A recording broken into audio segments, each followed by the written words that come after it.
Is there a motion now to read ordinance 6-25 for the second time by title only? So moved. Second. All in favor say aye. Aye. Opposed? Ordinance 6-25, amending the City of Fairborn codified ordinances regarding Part 11, Planning and Zoning Code. Kathleen Briggs, City Planner, presenting. Good evening, Mayor, City Council. About a year and a half ago, the city started the process of updating our comprehensive land use plan as well as the zoning code and our subdivision regulations in our codified ordinances. As you know, the land use plan was approved last December, and so tonight we're here to update the rest of that. So we have been working about, like I said, a year and a half on this, and we've been working with Jay Stewart, who is with Stewart Land Use, and he is going to actually go over all the proposed changes that we're proposing this evening. Welcome back, Jay. Good to see you again, Mayor and Council. It's been a long road to get to this point. What I'd like to do tonight is go over the high-level pieces of the zoning code that we did look at and propose for updates. As you recall, from hearing me talk before, this was not a complete update of the zoning code. It was very strategic and targeted to certain chapters and even certain sections of certain chapters. We did see a few things that I did along the way and threw those in for discussion, and more or less it was very targeted. So with that, I'm going to go through here, and again, this tried to pick out the higher level stuff, items that we are proposing. Number one there, the conservation development zoning district. That's as it exists today in green. You see those parcels there. There's been some really just changing of the name is the big thing to Parkland District. With that, there was we want to match the name and the uses that are in the new Parkland District to what the Conservation District was. It was very confusing. You were still allowed to do certain uses like homes and et cetera. And so these are basically parcels or areas that cannot or will not be developed, bottom line. Okay, so we're just really cleaning up the map with that one. The East Residential Zoning District, again, we talked about this. You see the kind of the cross-hatched or the hatched area to the right, that's in Bath Township. And I bring that up because, really the big reason to propose a new zoning district, which is what the East Residential District would be to serve and provide for a type of residential, not only house, but type of subdivision that you currently don't have.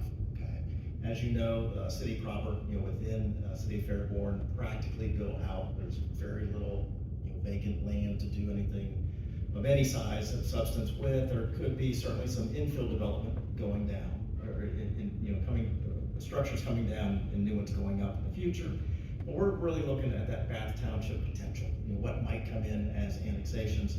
And in the course of the discussions with the steering committee, we had arrived on, well, it might be good to have a little bit larger lot minimum, a little bit larger house size minimum, because again, most of the city is already built with smaller lots and smaller homes, more or less. So as you can see there on the left, minimum lot size for this area would be 10,000 square feet. That's for a 5 acre or less parcel. As you know, PUD, which is 5 acres and above, that's certainly negotiable, but that's a starting point. Minimum lot width 75 feet and minimum dwelling size of 2,000 square feet. Again, I want to emphasize that we're not suggesting, and when you look at the zoning map, we're not putting or asking the East Residential Zoning District to be applied to any parcels just yet. We just want to have it available, if and when future development comes, to be ready to have a different type of product if they so choose on the development side. Again, these couple slides here, we're talking about the downtown district. What we're proposing here is to basically create two sub-districts. One would be the Main Street sub-district and the other would be the Broad Street. This is the Main Street. Obviously, you can see where that area would be outlined there. It's a very tight district on purpose. Okay, we pulled it in because it's pretty much surrounded by residential neighborhoods. Really pulled into that kind of that cross shape. The core frontage properties on the two main roads there. And why do we do this? We're trying to be very strategic and very focused, with the long-term redevelopment, to achieve that vision, for the downtown area. And so we proposed some changes in terms of land use. For example, bringing down the size of certain establishments, like offices, for example, would be capped at 1,000 square feet. Okay. Reason is, a large office footprint or use in these properties is not going to mesh well and really bring in the type of activity that you want to support the other businesses in this type of small main street. Okay, so we're capping things like that, capping some retail. We want to keep things small. The other land use change we're proposing is to allow, you see there on the left, the mixed use, upper floor residential, okay, basically second and third floor apartments, dwelling units with first floor retail, restaurant, whatever. One of the things we did here was we took out the ability to have single-family detached housing. Your current code allows for that in the downtown. Again, it's the common strategy here is to say that we wanted to prioritize and frankly protect these core frontage lots in the Main Street area. Again, things like large offices, office buildings, which are great projects, but not the best place, or single-family detached houses.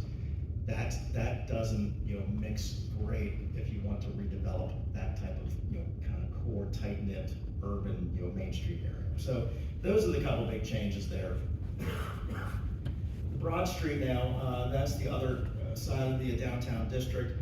Very similar to what we just looked at in terms of land uses. Really the difference here is we remove those caps. Okay, so now you can do some larger retail. You can do some larger office, okay? Obviously Broad Street is the main thoroughfare in this little sub-district. And if you recall back to the comprehensive plan, we have a lot of language talking about encouraging and focusing on mixed use on those Broad Street parcels, to get that mixture of people living, hopefully second and third floor, fourth floor, dwelling units with the retail, restaurants, et cetera, on the bottom. In that blue area off to the left there, as you're moving away a block or two from Broad Street, again, that's going to be obviously tougher to get retail and restaurants. So again, that's really, we're going off of what the comp plan suggested in terms of providing, a little bit higher density, medium to high density residential products. Okay, so we're basically just taking the code and trying to, implement those comprehensive plan suggestions. So those are the two sub-districts in downtown. Minimum dwelling size. If part of the discussion that came out with the steering committee sessions was the desire and topics about making sure that we have, if not today, but certainly in the future, housing products that can speak to the whole scale of the age demographic, from first-time homeowner, well, frankly, from pre that, in terms of rentals, particularly these days with the housing market, all the way up through senior citizens. Okay. Now, one of the things we talking about residential is house size, and as I said earlier, with the East Residential District, most of your current housing stock and lots are small to medium, I would say, overall. You have some larger homes. So that, again, goes back to the East Residential District, and along with that, we're proposing to add, dwelling minimum square footages. Current zoning code does not have any minimum right now in terms of minimum area for any of the districts. And you can see there that on the left is kind of, there's you can see four separate really buckets. The suburban residential mobile home park would be, the top line, 1,500 square foot ranch, 2,000 two-story. East residential, again, 2,000 minimum for ranch or two-story. The next grouping is probably the bulk of your city, which is, small to medium lots. Again, you can see there, it's coming down in size. And then last, the three in the bottom basically are multifamily. Those are the three districts where multifamily is exclusively offered, and you can see it does match the 800 square feet with the next, kind of bucket up. So there's a lot of consistency here. And again, we're just trying to establish some minimum thresholds. We did when we were both with staff and during the steering committee meetings, we did try to take into account and to, put, proposed numbers here that certainly were out of whack with what, is out there today in the current, okay? We want to, try to get something that matches what you have, at least for that third bucket, where you've got the 1,200 and 1,600 square foot lots. So again, just trying to create some, consistency by establishing these minimums. Architectural design guidelines, currently your zoning code does have them, but just for the downtown district only. Okay, and again, through the steering committee meetings and discussions with staff, we discussed about the possibility of extending or applying those design guidelines, not the same ones, to other districts. And so that's what's before you tonight. Right here, this sheet has some highlights from the single family. So basically, the downtown district guidelines, which was a good set of guidelines, I thought, very similar to what I would typically kind of propose. We're using those for the commercial districts because I think they work very good, and I think they're modern and up to date. We did propose new single family detached guidelines, and then thirdly, some multifamily guidelines. So this sheet deals with single family detached. You can see some of the items here, minimum 8-12 pitch roof, no exposed foundation walls. You'd have to treat that somehow, some sort of siding, brick or stone, 2-car, attached garage. Building materials, which I think is, my opinion, the most important one on design guidelines. Again, I think pretty reasonable at 50% of just the front face only, brick, stone, or cultured stone. Okay. So I think you get, the biggest bang for your buck if you would just keep a minimal list of design guidelines. That's always been my approach. Some communities that have these, they may have literally 20 or 30 pages in the zoning code, just a very detailed architectural guidelines. And again, I'd rather go with like a page, and keep it to the things that you're going to get some meaningful either aesthetic, long-term sustainability we talked about with the exterior building materials. That's what we're really trying to do. We want these to be quality buildings that last and hold their value. Upgraded lighting and driveway standards. Here again, these are just smaller things, but we beefed up the lighting standards that deals with light trespass, particularly trying to protect the residential areas. And so making sure that we have very clear and detailed language about foot candle readings at the property lines, and again, with the goal of we're trying to minimize the light trespass from non-residential into residential. There was a few driveway standards, dealing with what's required in terms of garages and driveways. BZA and variance chapter. Here again, just some cleaning up some items here. The area variance definition was really needed updated and expounded upon. The use variance, which is proposed to be prohibited.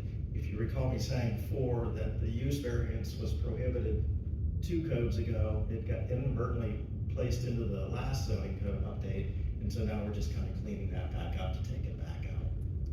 And then lastly, their administrative appeals section, you did not have this. This is something that I had thrown in there just to see if the city was interested. This basically lays out a very simple process that if Kathleen or anybody that has any type of jurisdiction in terms of making a decision or interpretation under the zoning code, if an applicant does not like that answer, basically turned down or otherwise, and this could be for planning commission as well, okay, that they have a kind of internal appeals process which goes to the BZA, okay, and if they want to that, they go down to common police court. But again, a lot of places, not all, but most codes have some sort of administrative appeal.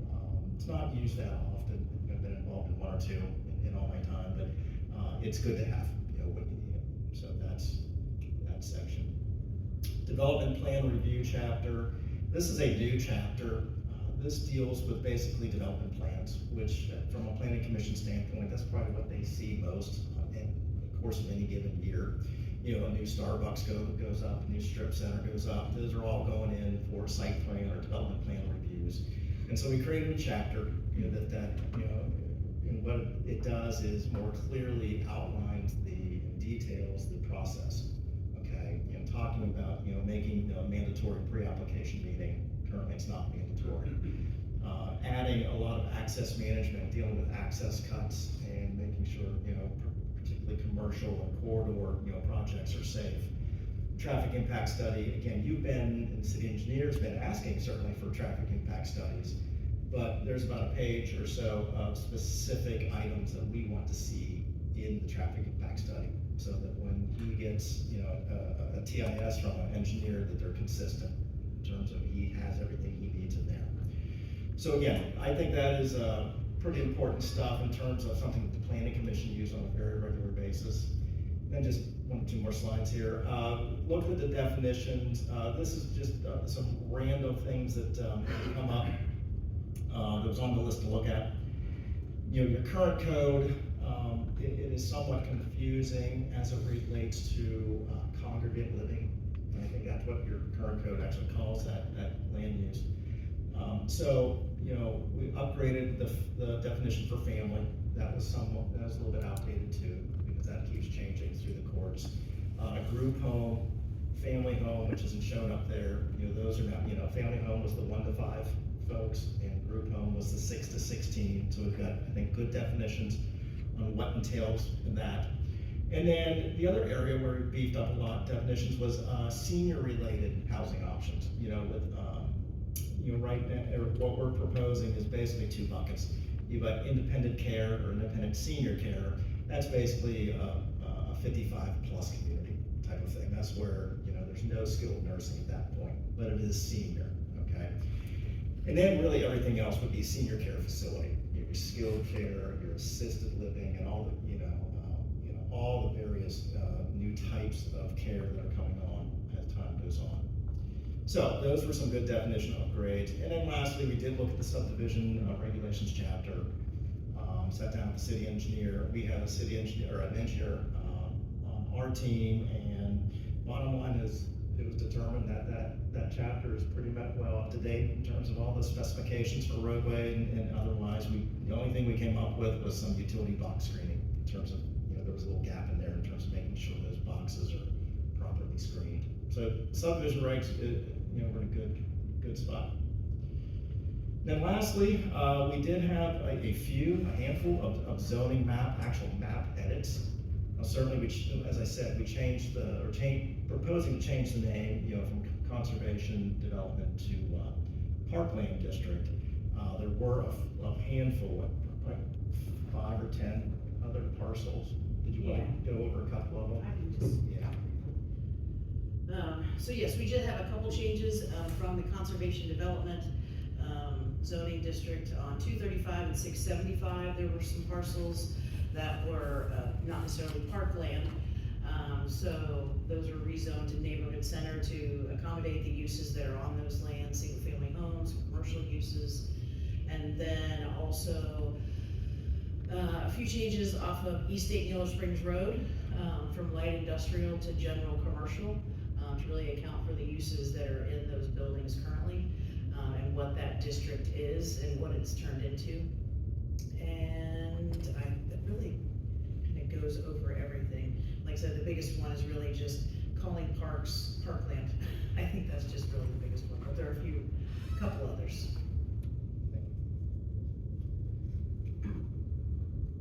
So with that being said, those are kind of the high points. Again, if you mention this to the public as well, I mean, the code is available, draft code online, I believe, and so you can see what's proposed to come and go. So you'll see some minor other edits, but these are the more substantive